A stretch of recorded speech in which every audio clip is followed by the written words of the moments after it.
Acyl world India का first entertainment park 90s की दौर में एसल वर्ल्ड एक ऐसा पार्क था जिससे सिर्फ बच्चे ही नहीं हर कोई जाया करते थे, बल्कि उम्र, जेंडर, इंटरेस्ट की कोई सीमा ही नहीं था। स्कूल के बच्चे पिकनिक के लिए अक्सर जाया करते थे। गर्मी सर्दियों के छुट्टी के दौरान स्टूडेंट के लिए एक फेवरेट डेस्टिनेशन हुआ करता था। और फिर एक टाइम ऐसा आया कि मजबूरन एसल वर्ल्ड को बंद करना पड़ा। लेकिन सवाल ये आता है, जो एसल वर्ल्ड 2020 में क्यों बंद करना पड़ा और एसल वर्ल्ड का शुरुआत कब हुआ था और किसने किया था, कैसे एसल वर्ल्ड को सक्सेस किया, ये सारे सवालों का जवाब आपको डिटेल्स में मिलेगा। तो इस वीडियो को एक लाइक कर दीजिए और चैनल को सब्सक्राइब कर लीजिए। स्टोरी की शुरुआत यहाँ से होती है। सुभाष चंद्र का जन्म 30 नवंबर 1950 को हरियाणा के हिसार जिले के आदमपुर मंडी में एक मारवाड़ी फैमिली में हुआ था और उनके father Nand Kishore agriculture product का एक छोटा सा बिजनेस करता था, यानी कि अनाज खरीदना और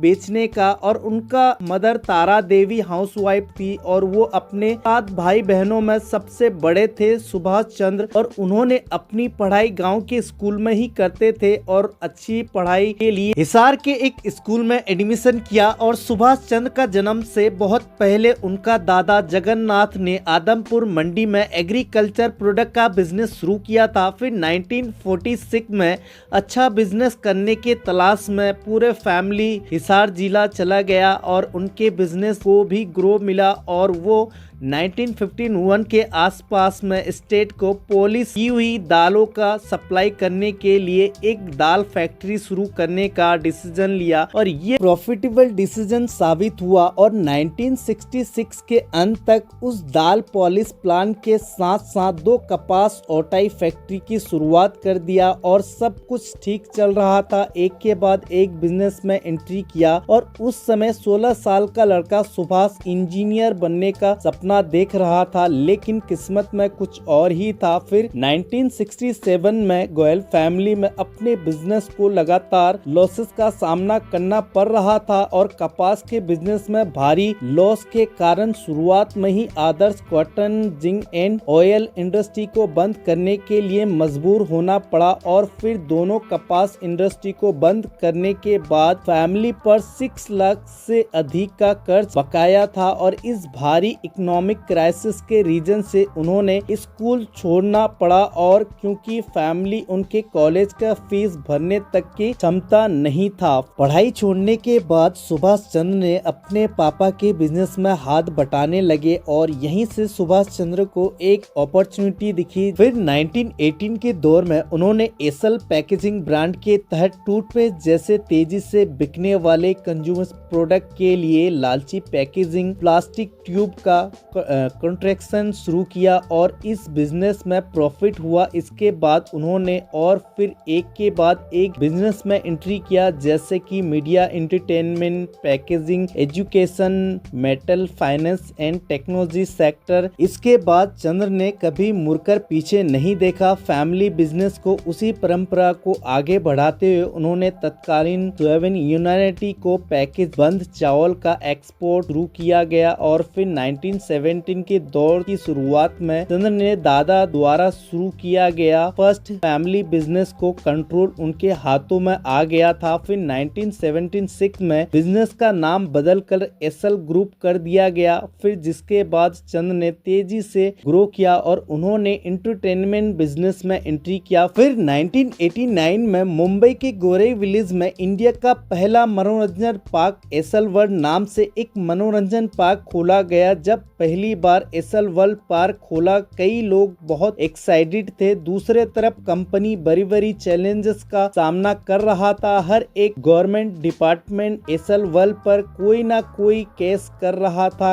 अक्सर उन्हें नोटिस आते रहते थे, जैसे कि import charge, machine ride, entertainment ticket tax, revenue department के रीड। लेकिन एसल वर्ल्ड ने इस सारे प्रॉब्लम का सलूशन निकाला और फिर मार्केटिंग, इनोवेशन इनोवेशन इन दोनों पर काम किया और सारे प्रॉब्लम को खत्म कर दिया और एसएल वर्ल्ड अच्छा चलने लगा और एशिया का सबसे बड़ा theme water park water kingdom launch किया और एसएल वर्ल्ड अपने आप में एक अनोखी दुनिया था और इंडिया में डिज्नी वर्ल्ड पर दूर के सपने के दौरान ये पार्क तेजी से पॉपुलर हो गया। थ्रिलिंग झूले, एडवेंचर खेल और डाइवर्सिटी में भरपूर मनोरंजन पार्क विशेष रूप से छोटे बच्चों के लिए जादुई पल बनाने के लिए जाना जाता था। मुंबई के बाहरी इलाके गोरेई में एसएल वर्ल्ड 22 एकड़ में फैला हुआ वाटर किंगडम नाम से वाटर पार्क और एक बर्ड्स पार्क भी था और एक स्केटिंग रिंक, कई झूले, डिस्कोथिक और फूड कोर्ट के साथ ये पार्क साल भर में स्कूल के बच्चों के लिए पिकनिक के लिए अक्सर जाया करते थे और गर्मी सर्दियों के छुट्टी के दौरान स्टूडेंट के लिए एक फेवरेट डेस्टिनेशन हुआ करता था। और एसएल वर्ल्ड में रहूंगा घर नहीं जाऊंगा ये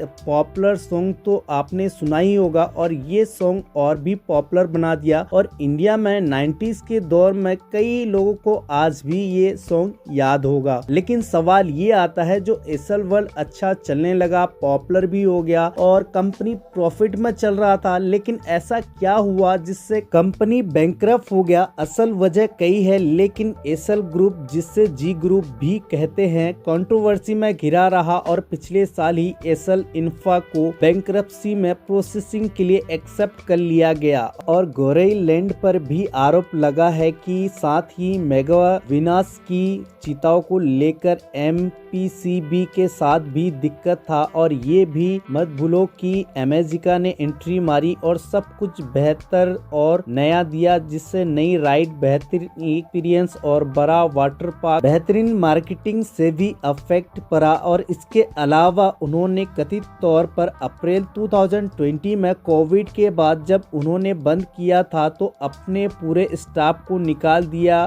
फिर कॉन्ट्रैक्ट वाले एम्प्लॉइज के साथ काम करने की कोशिश की, लेकिन ऐसा लगा है कि करंट एम्प्लॉइज ने उनका फायदा उठाया और लॉकडाउन के बाद लोगों के पास पैसे कम होने के कारण पार्क में घूमने आना कम हो गया और कंपनी लॉकडाउन से पहले ही लॉस में चल रहा था क्योंकि खर्च बहुत हो चुका था और रेवेन्यू दिन व दिन गिरता जा रहा था और फिर पार्क में अपग्रेड लाना इम्पॉसिबल था। अगर कंपनी अपग्रेड करता तो कर्ज और भी बढ़ जाता, इसीलिए एसएल वर्ल्ड मार्केट में अकेला नहीं था। अब मार्केट में नए नए खिलाड़ी आ चुके थे जैसे कि अमेजिका, वंडरला। उन्होंने लोगों को एसएल वर्ल्ड से भी अच्छा ride, modern ride, best experience देने में टफ कंपटीशन से कंपनी लॉस का सामना करता जा रहा था। इसके अलावा एसएल वर्ल्ड समुद्र के ठीक बगल में है, वो सारे धातु के राइड समुद्री हवा ठीक बगल में पिछले 6 साल से बिना मेंटेनेंस के और पेड़ पौधे वगैरह भी पार्क को पूरे तरीके से ठीक करने की जरूरत है और ये बहुत बड़ा काम होगा जिससे बहुत ज्यादा पैसे लगाने पड़ेंगे। इसीलिए पता नहीं कि एसएल ग्रुप अभी इतने पैसे जुटाने में दोबारा खोलने की स्थिति में है या नहीं। तो आई होप के आपको समझ में आ गया होगा एसएल वर्ल्ड का शुरुआत कब हुआ था और किसने किया था और एसएल वर्ल्ड को कैसे सक्सेस किया और फिर बाद में क्यों एसएल वर्ल्ड को बंद करना पड़ा। ये सारे सवालों का जवाब मिल गया होगा। तो वीडियो को लाइक और चैनल को सब्सक्राइब कर लीजिए और दोस्तों के साथ शेयर जरूर कर दीजिए। अगर आप सुभाष चंद्र का पूरा केस स्टडी